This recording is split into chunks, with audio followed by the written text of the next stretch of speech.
Hey guys, Tony from Comic Book Fans United here, and I figured since The Flash has been blowing up on the CW, I figured I'd take it upon myself to shoot a little bit for this page that basically breaks down all these Easter eggs and plot points that may go over the heads of people watching the show that are not familiar with The Flash, people who really want to get to know more about The Flash but don't have the time to read the books. So I figured, why not produce this show? Now, it's not going to be a review show. It's not going to be me giving my opinions of things.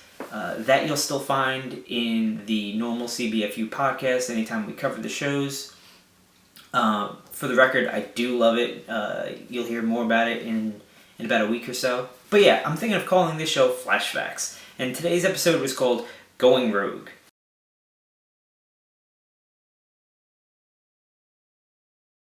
When Leonard Snart was robbing that truck at the beginning of the episode, the cross street that they were on was called 4th and Collins.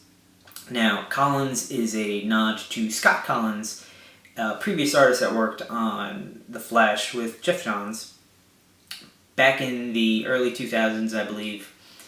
Their major arc was the Hunter Zolomon arc, who became the second Reverse Flash. Second up was the mention of Kondak, which is the country that Black Adam is from. It's never really been clear exactly where Kondak is. Sometimes sometimes you get the impression that it's near Egypt. Other times it's clearly set in the Middle East. But that's where that diamond is from, is where Black Adam is from. Next up, Leonard Snart, Captain Cold himself. Now, a lot of people seem to have trouble understanding why Captain Cold is special, especially when you have the far more popular Mr. Freeze in the DC Universe. And this episode, I think, does a very good job at highlighting the reason why you need Captain Cold in the DC Universe, as well as Mr. Freeze. Mr. Freeze is a scientist who has a freeze gun, whereas Captain Cold is essentially just a street criminal, a very smart street criminal, but he's certainly not a scientist. And his gun is not a freeze gun. It does not shoot out ice. It's not like Mr. Freeze's gun at all. It slows down. Vibe does a very good job at explaining it, but it slows down the speed of molecules in the air to absolute zero. And they hit that bullet point really well in the episode. It's something that's brought up every time Captain Cold shows up into a storyline. They always bring up the idea of absolute zero. Again, that's another Jeff Johns thing that he focused on in his run of The Flash. Let's see, what else? Next up, Captain Cold makes mention of a sister when he was growing up. Now, in the comics, his sister is also another rogue, which I'll get to the rogues later on in this, but she goes by the name Golden Glider. Her thing, since he was Captain Cold and he has his cold gun, she was this sort of ice skater criminal. Her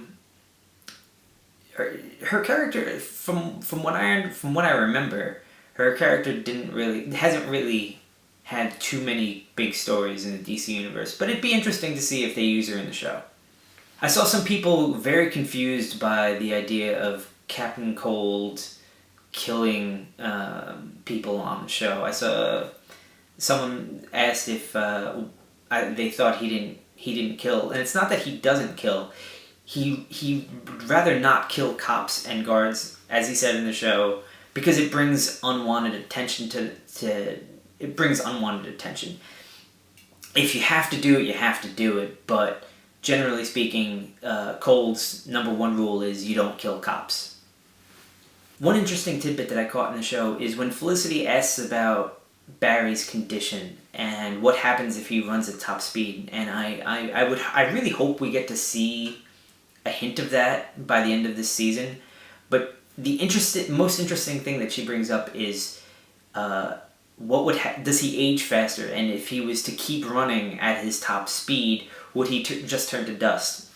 And that's really fascinating, seeing as how that's how Barry Allen dies in Crisis on Infinite Earths, which is heavily referenced with the ending of the pilot. You see the red skies, and you see the headline that says "The Flash disappears in the crisis." So yeah, I'm very curious to see how they handle that, seeing as how that was the end of the Barry Allen story for a very long time, for almost 25 years or so. So yeah, I'm very curious to see where they go with that.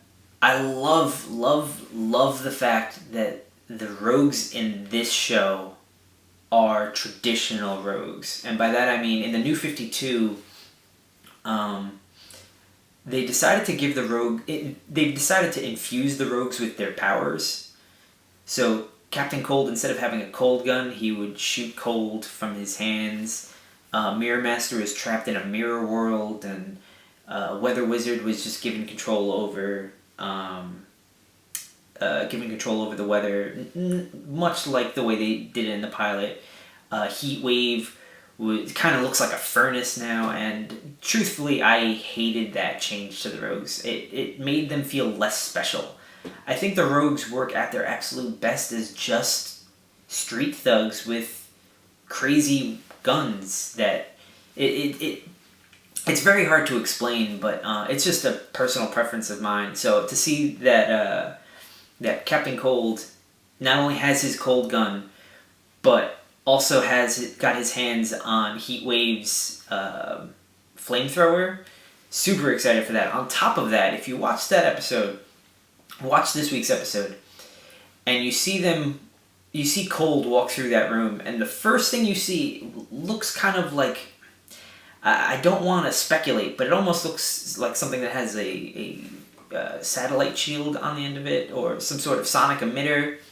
And seeing as how Pied Piper was confirmed recently, I'm wondering if that's going to be given to him. I'm also wondering what else is in that room, because there are so many rogues and they all have their own special take to them. I'm very curious to see what else is in that room. Specifically if there's Mirror Master's weapon in there. The Central City Museum has a very interesting tagline to it, which I didn't catch the first time I watched it. I caught it when I was making this list. It's called the Hall of Heroes, which I find to be very interesting. Now, obviously, this Hall of Heroes is more of a historic Hall of Heroes, but given what I know about the Flash, there is a Flash museum in the DC universe, and the Hall of Heroes is not unlike the Hall of Justice.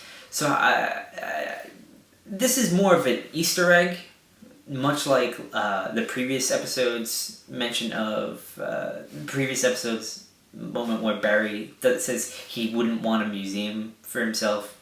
I think it just all ties into the whole Flash museum, which I think is actually pretty cool. Lastly, and this is the coolest one, I made mention of it a few times throughout this bit, but we're getting rogues in this season, and we're getting them very quickly. This week's episode gave us Captain Cold, and at the very end, you see him in the Keystone Motel, another big Keystone being the sister city to Central City, their neighboring cities. He's talking to someone who we don't see, but it's Mick Rory, also known as Heat Wave, and he gives him his gun. Now, Heat Wave is an interesting character because Mick Rory is a pyromaniac, first and foremost. He's obsessed with fire, and he and Captain Cold are literal polar opposites. Like, Captain Cold is very reserved, methodical. Mick Rory is very impulsive. Alright guys, that about wraps it up for this one. Let me know what you think. If you would like to see me do more of these flashbacks. I get a kick out of watching the show. I get a kick out of catching all the Easter eggs. If I missed anything, let me know in the comments below. If you'd like to see more of it, let me know in the comments below. Or let me know through the Facebook page. I'm cool with that too. Alright guys, you have a good one. Good night. Bye.